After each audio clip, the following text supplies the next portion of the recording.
Golden State Media Concepts social media podcast. Time to hashtag everything. We talk about all the fun, crazy stories on social media. From Instagram to Facebook, Twitter to Tumblr, or probably even Friendster. Join us each week as we explore the quirky side of social media. It's the Golden State Media Concepts social media podcast. It's simple, such a sad song.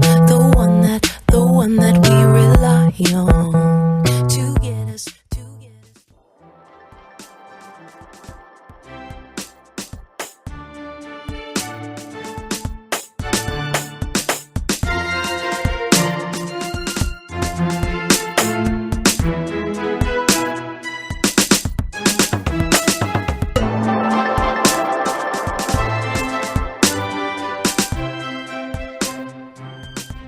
Hello and welcome to the GSMC Social Media News Podcast, brought to you by the GSMC Podcast Network.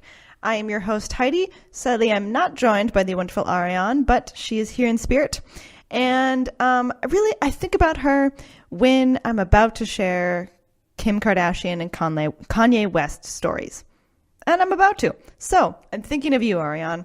All right, so the first story is about Kim Kardashian. It's also a little bit about Kourtney Kardashian, too.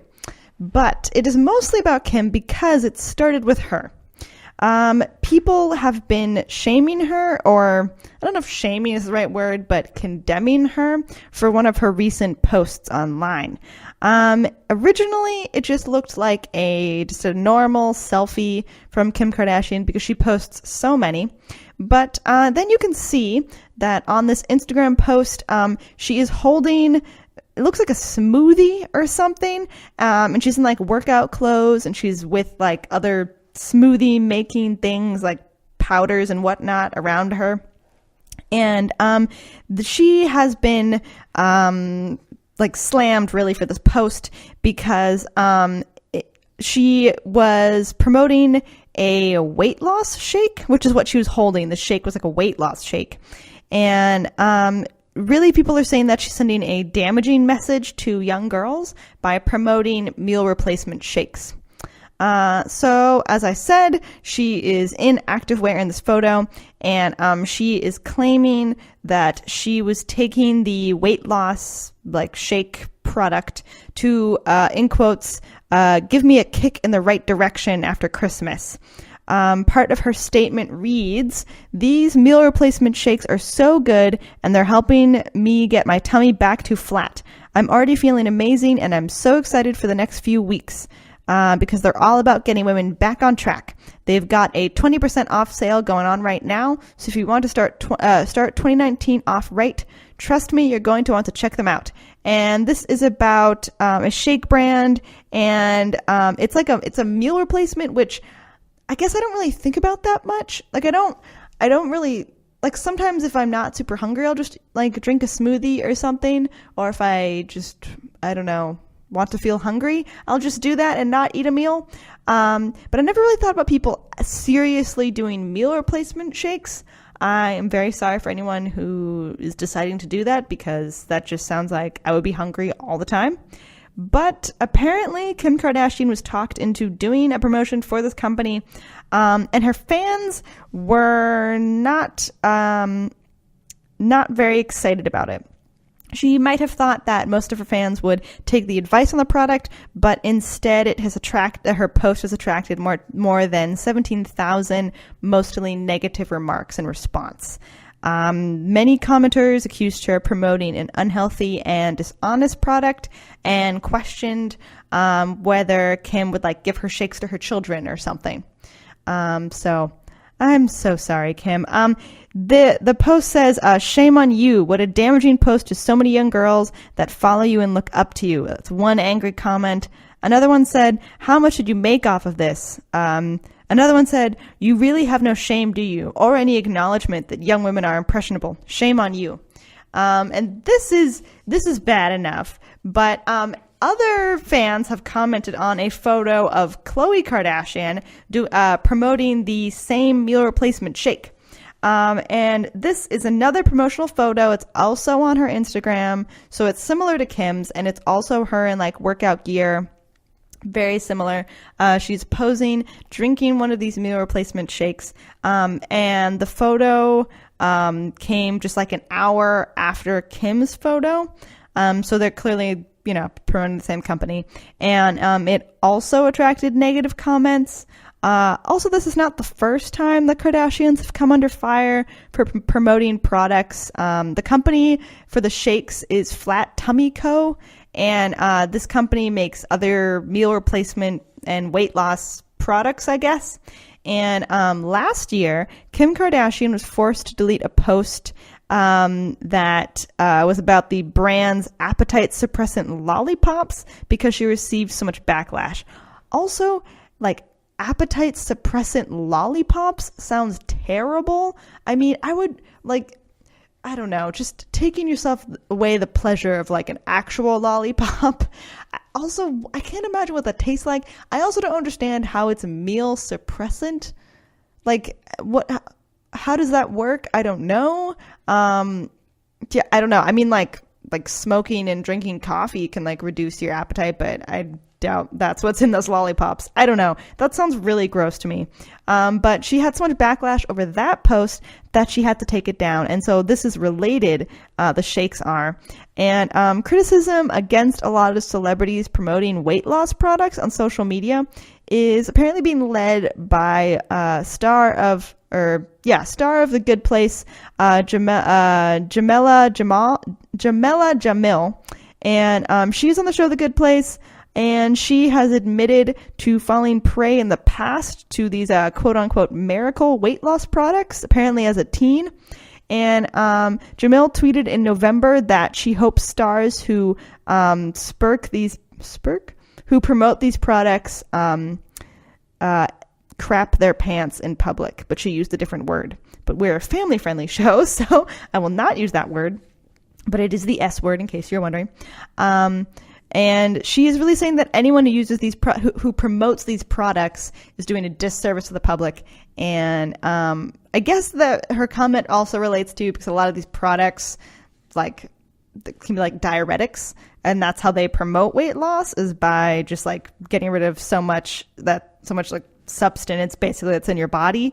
So I feel like that's kind of what she's saying. But I understand what she's trying to get at, and I agree. I don't think people who have fitness trainers they can pay to help them lose weight, and professionals to do their makeup and do their hair and dress them so that they look, just right, and people that can be paid to take only flattering photos of you all the time and whatnot. Like, people who have that type of ability and cash and whatnot should not be promoting these products, because I doubt they use them, for one. And two, you can't lie like that. Like, your body is not a result of these meal replacement shakes. It's a result of a lot of other things related basically to how much money you have in your wallet. So I do feel like these products are a lie.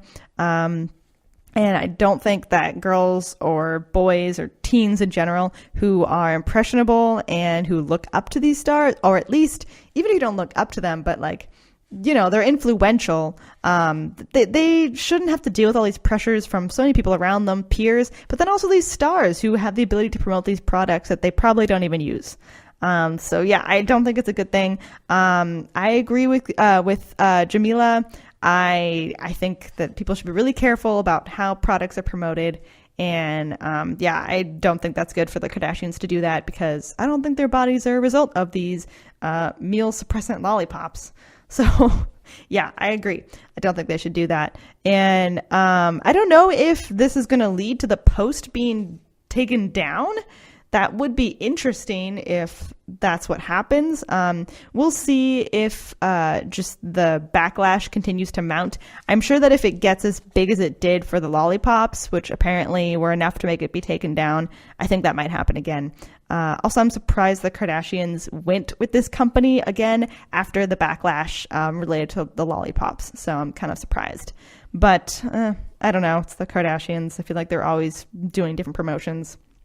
So not that surprising they would choose a promotion. Anyway, don't do meal suppressant lollipops. They don't work. Or if they do, they're probably not good for you. On to our next story. This is a bit of a strange story.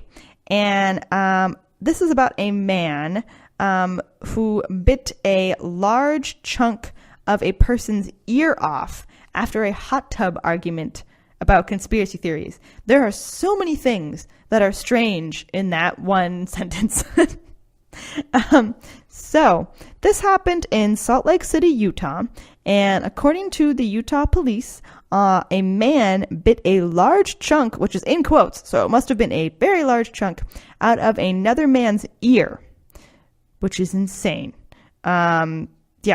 Anyway, I want to talk about the story. Before we do, I'm going to take a break, and then we'll be right back. We'll continue talking about this crazy man and this other man's poor face / whatever remains of his ear. All right, we'll be right back. Always on the go, but the day just won't be one without your Hollywood fix. Let Golden State Media Concepts Entertainment Podcast take care of that. An all-inclusive look of pop culture.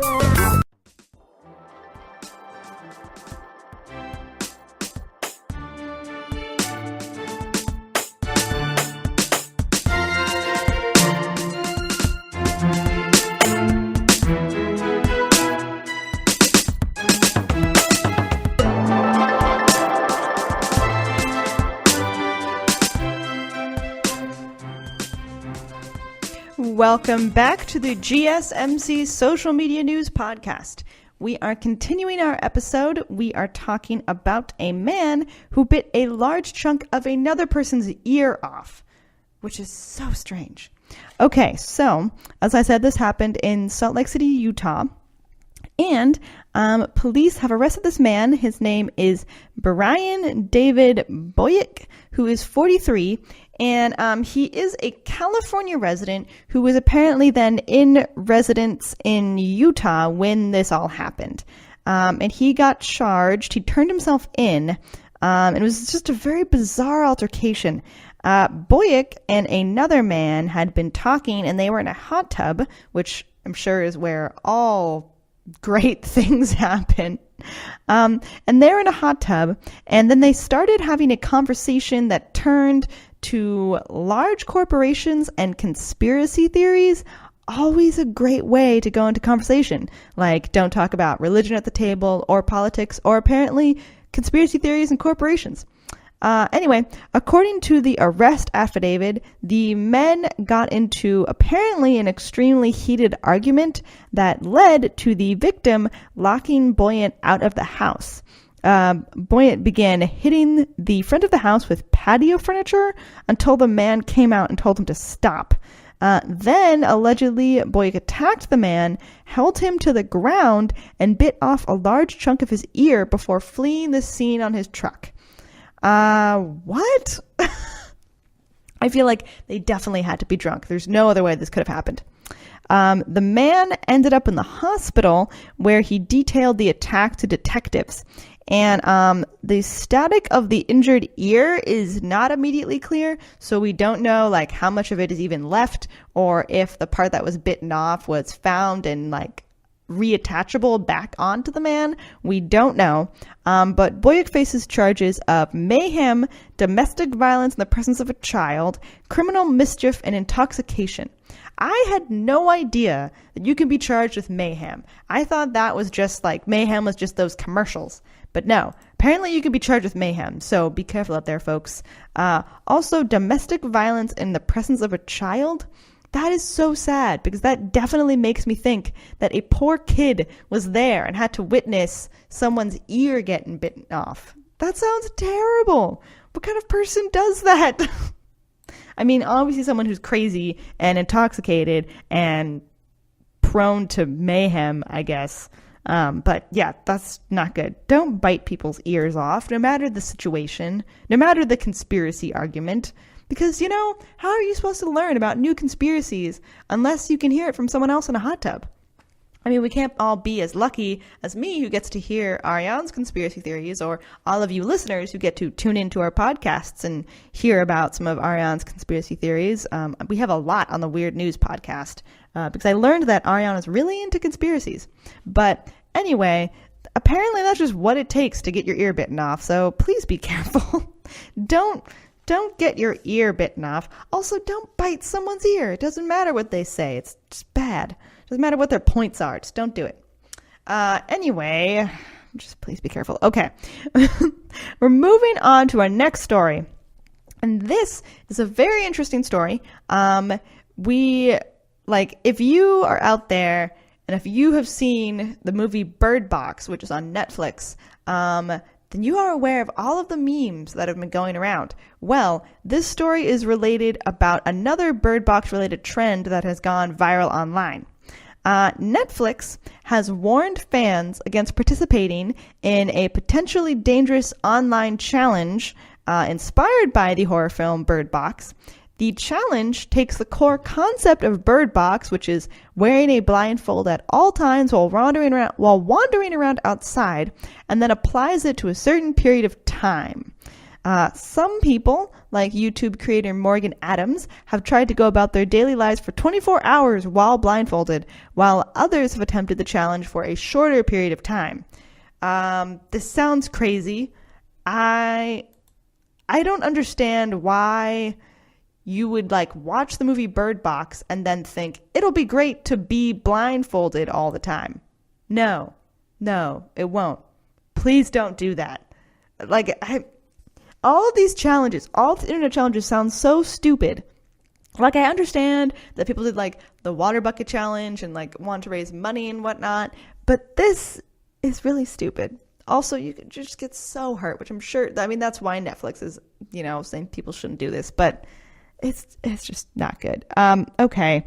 So, Netflix, their social media team, has called out the challenge on Twitter and has asked people to not hurt themselves while performing the challenge / just act. This is a quote from Netflix's Twitter. "Can't believe I have to say this, but please do not hurt yourselves with this Bird Box challenge. We don't know how this started, and we appreciate the love, but boy and girl have just one wish for 2019, and it is that you not end up in the hospital due to memes." As I mentioned before, if you go on the internet, kind of at all, to any social media platforms, Instagram, whatever, you have definitely seen the Bird Box memes. They are everywhere. They're the images of Sandra Bullock with a blindfold over her face, in a rowboat, or just in nature in general, lost and like looking confused and scared and feeling around. Yeah, I've seen those memes all the time, and I am not at all inspired to blindfold myself for 24 hours, even though I've seen the meme. That's just really dangerous and really dumb. Please be careful. Okay, so Netflix wants you to be careful with the Bird Box challenge. They're not saying don't do it. They're just saying be careful and don't hurt yourself. Also, this is kind of an ironic situation for Netflix because part of Bird Box's immense success stems from all the memes that have just spawned just a few days after the movie was released. Again, I have seen so many, and that's why I was aware of this Netflix film.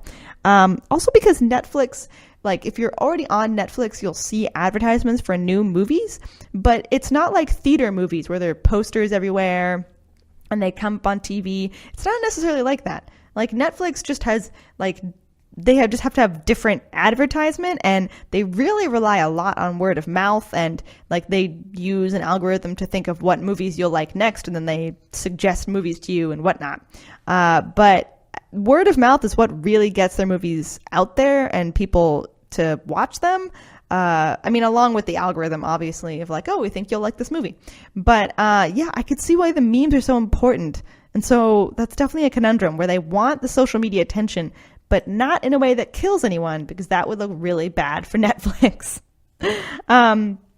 So, without the memes and the constant discussion about the movie online, Bird Box may have not reached the record-breaking numbers that has accomplished, including being the most watched Netflix original within its first 7 days of release. Oh my gosh.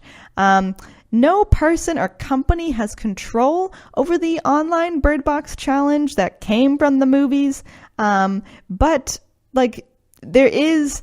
when one can become a problem, one of these challenges does emerge, like the company can't really do anything about it because they didn't make people start it. This kind of reminds me of like the Drake, oh gosh, now I'm blanking on it and I sound so uncool. But the Drake challenge, In My Feelings, when people would jump out of their cars basically and just like dance on the side of the road. This challenge is a little different though from the Bird Box challenge because I feel like the dance was then featured in the Drake music video for this song. And you all know what I'm talking about, like the Instagram videos that have popped up, like celebrities have done them, even Drake himself. So this dance was in his music video later after the challenge came out. So I feel like Drake has more control over the influence of this challenge, but people have been getting hurt from this challenge. There are countries that have like rules now and laws against doing the challenge and like fines for doing it. But like, I feel like Netflix doesn't have control because they didn't embrace this challenge and they can't like make some content that encourages the public not to, besides like a Twitter post. Like, I feel like Drake could have made the challenge cool or uncool in his music video, and he made it cool and acceptable. And Netflix doesn't really have that type of power like Drake does with this challenge. So I see why they're in this conundrum, because they also don't want to stifle the internet talk because it's just getting them, more views on Netflix. So I see how that's really difficult for them. But again, please don't get hurt. Yeah, really. Also, Netflix doesn't have ownership of the challenge, as I said, but they were happy when the memes, like the Bird Box publicity, was just harmless, like it was just memes, because that really shot the movie into stardom. But again, supporting this kind of content could be really bad for Netflix and publicity-wise and everything. So I don't know. There's definitely some consequences that could come. And then as the Bird Box challenge just keeps, like, more people keep doing it, it goes to trending, and then more and more people want to get involved, and hopefully that means more and more people want to watch the movie, but you never know. You can't control it. Also, really to say, like, Bird Box just belongs to the internet now. Like, the internet just owns it. So Netflix, I don't know what you're going to do, but you don't really have control. So I'm so sorry. It's bigger than you now. Maybe this is your greatest fear. Don't look. You have to look, but it's getting bad. Anyway, we're going to take another break, and then we're going to come back and we're going to keep talking about some more social media news stories. Tired of searching the vast jungle of podcasts? Now listen close and hear this out. There's a podcast network that covers just about everything that you've been searching. Hey! The Golden State Media Concepts Podcast Network is here. Nothing less than a podcast bliss with endless hours of podcast coverage. From news, sports, music, fashion, cooking, entertainment, fantasy, football, and so much more. So stop lurking around and go straight out to the Golden State Media Concepts Podcast Network. Guaranteed to fill that podcast itch. Whatever it may be. Visit us at www.gsmcpodcast.com. Follow us on Facebook and Twitter, and download us on iTunes, SoundCloud, and Google Play.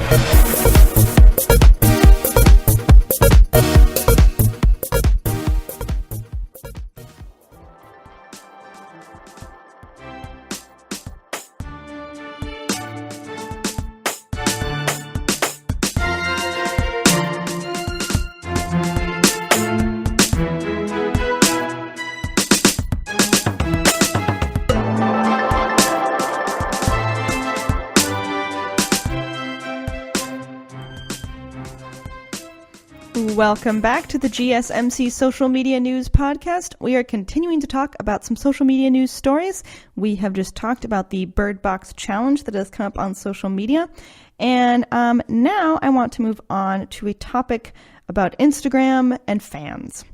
So the South Korean K-pop star Kang Daniel has broken a new record. He has achieved a new record for the fastest time to gain 1 million followers on Instagram after joining on New Year's Day. Kang quickly gained 1 million fans, breaking a record previously held by Pope Francis, who reached 1 million in 12 hours after debuting his verified Vatican media channel, Franciscus. Sorry, that's pretty good. It's pretty good, Pope. He gained that back in 2016. But Kang Daniel, he's 22 years old. His first post was a selfie with the caption, "Hello," it looks like in all caps. And that appeared on January 1st, 2019 at 10 p.m. And then before the challenge hit 1 million, so he posted that, and then his Instagram channel hit 1 million followers on January 2nd at 9:36 a.m., achieving the record in 11 hours and 36 minutes. So, again, he reached this record of 1 million followers in 11 hours and 36 minutes, and previously that had been reached in 12 hours by Pope Francis.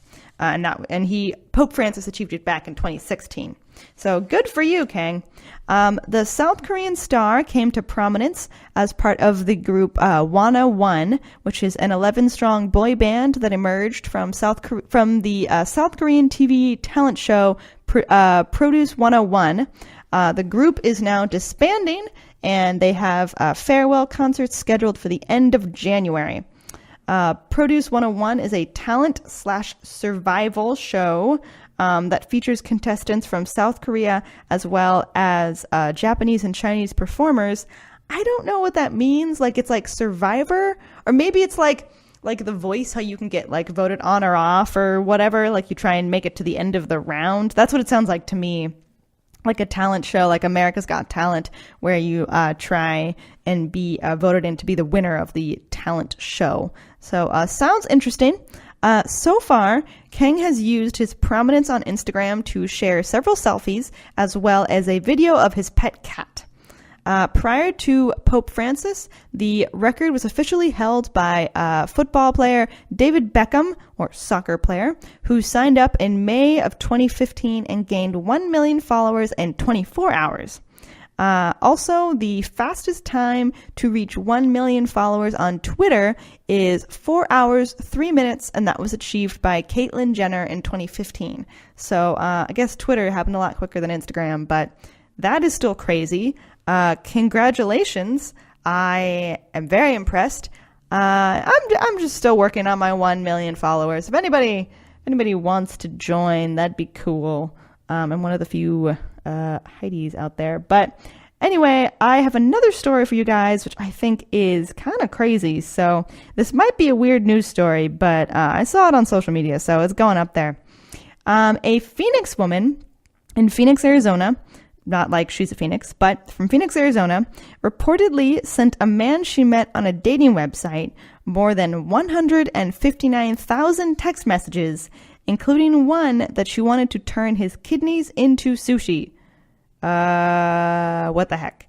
According to the police documents, this is weird. According to police documents, the police in Arizona, the woman, Jacqueline 80s, allegedly sent the man messages over the span of nearly 10 months. She had originally been accused of sending him more than 65,000 text messages, but then the number was apparently double that. The arrest records also show the woman apparently shows signs of mental illness, which is not that surprising for this kind of incident. And this woman, 80s, reportedly, I'm just going to use her first name, so that sounds better.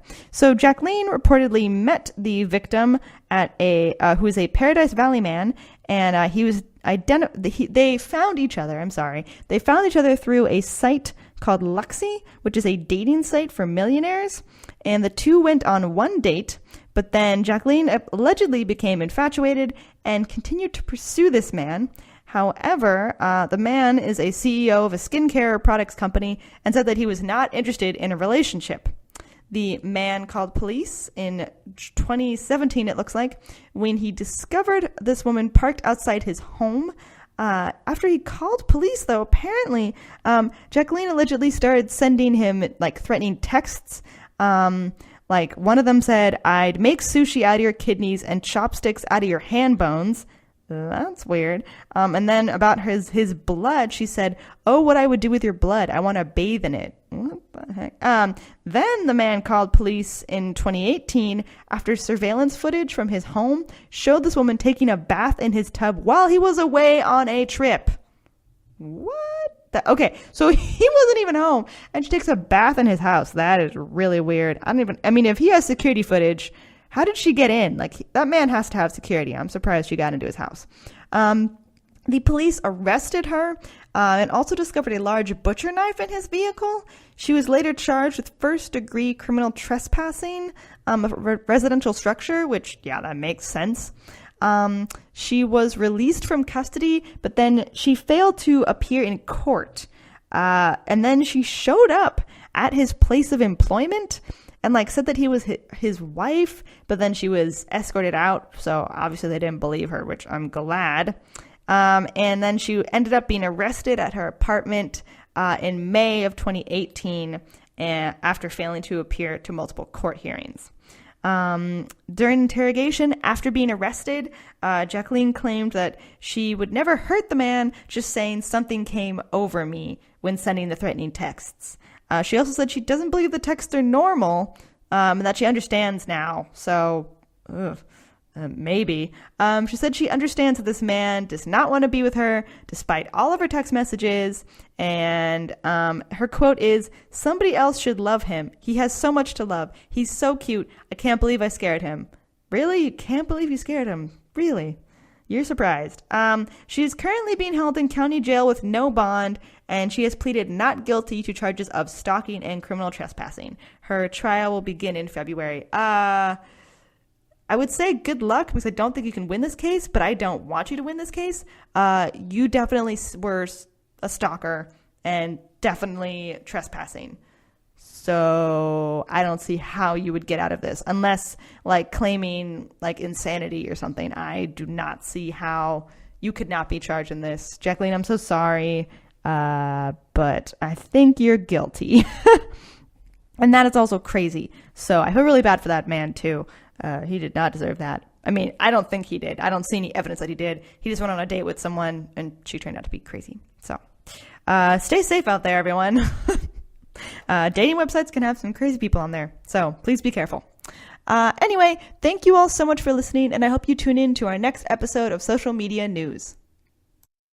You've been listening to the Golden State Media Concepts Social Media Podcast, part of the Golden State Media Concepts Podcast Network. You can find this show and others like it at www.gsmcpodcast.com. Download our podcast on iTunes, Stitcher, SoundCloud, and Google Play. Just type in GSMC to find all the shows from the Golden State Media Concepts Podcast Network, from movies to music, from sports to entertainment, and even weird news. You can also follow us on Twitter and on Facebook. Thank you, and we hope you have enjoyed today's program.